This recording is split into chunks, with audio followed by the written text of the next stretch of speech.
Good evening, Don Pelayo. Checking in from my living room this evening. Today is Wednesday, November 12th, 2025. This may make some people upset, this video. I'm just going to warn you now. As I've told people before, I am a Trump supporter. I voted for Trump in 2016, 2020, and 2024. I think this has been about the worst week for Trump that I've seen since he began running as a candidate for president. I think this is about the worst week for him. I know it might be surprising for people to hear, since we got the government reopened, or we've got a deal to get the government reopened. Trump did an interview on Fox News with Laura Ingraham. I don't know if any of you have seen it. I would encourage you to go out and watch this. But Laura was questioning Trump about the deal with China to allow 600,000 Chinese students to come into the United States. And basically Trump defended his decision and said that the colleges would all go bankrupt if we weren't bringing in all these Chinese kids. And, it's like, I don't know. This was a big part of why Trump has the support that he has. Is that we want someone to support America, the American people, the American citizens,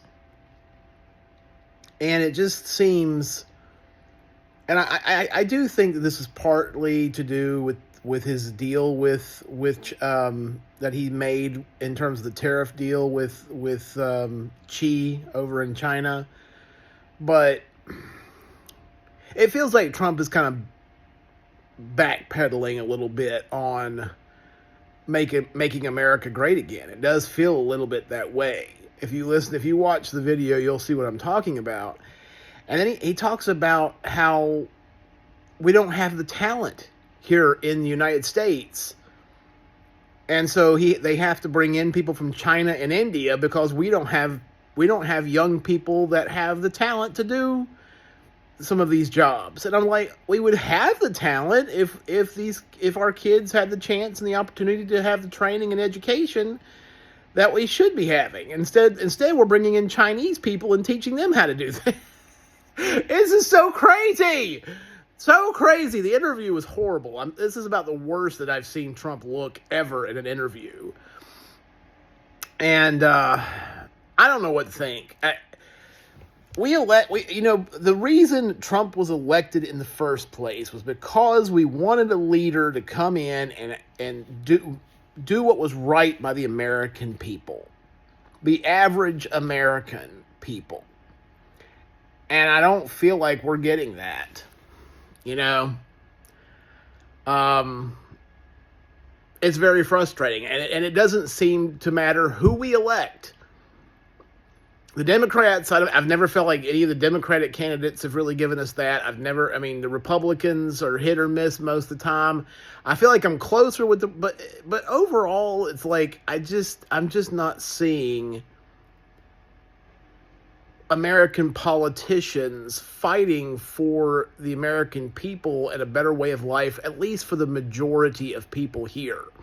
It feels like Trump is really trying to help American business. I think a lot of this has to do with getting low-cost labor from other countries. And it's like, this is why the standard of living is falling for Americans. It's the reason why we're seeing costs rise here, is because we're bringing in all these people, these foreigners from other countries who drive down wages, but at the same time are increasing housing and healthcare costs. I'm exhausted. Washington, D.C., I just don't think anybody can fix it.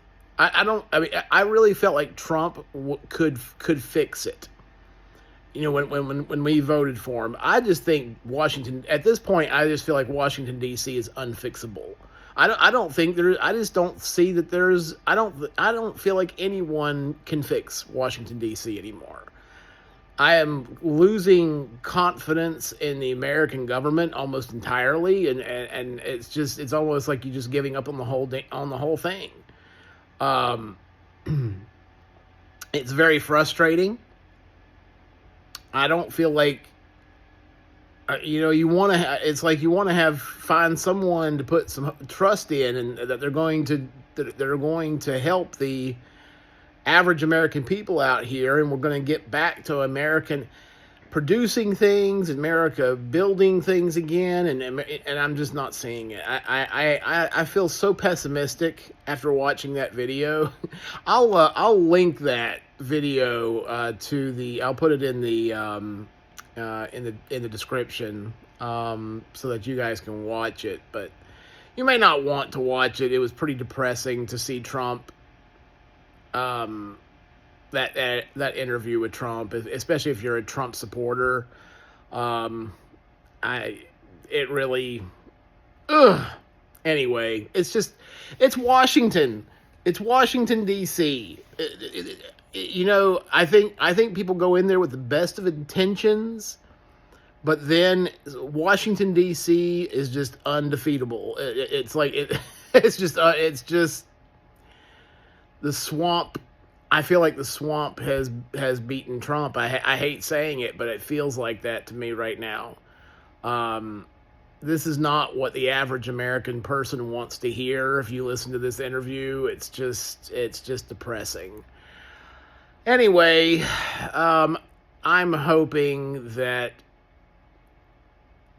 Vance and maybe can talk to Trump and get him to realize that y'all got to start helping average Americans. You cannot just be looking at the businesses, helping the business sector and making business profits big. You need to be looking at the average American families, American workers. Forget about the stock prices.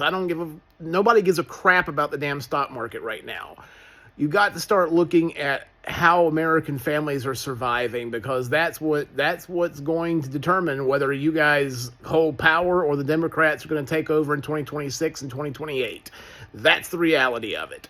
The stock market, sure, having a stock market helps, but if the stock market's doing great, but nobody can afford rent and food, it's not going to go well. Anyway, this is my rant for the evening. I'm not feeling very optimistic about how the Republicans are doing right now, and that was the worst interview I've seen Trump give. Anyway, that's where we are. You probably also saw that there was some news about the Epstein thing today. I think the Democrats and their allies in the media are trying to make more out of that than there is. MAGA supporters know that if there was any connection with Trump and Epstein in terms of real evidence of wrongdoing, it would have come out in the lead up to the 2024 election, and I think everybody knows that. So that's not going to kill Trump. The Epstein stuff's not going to work.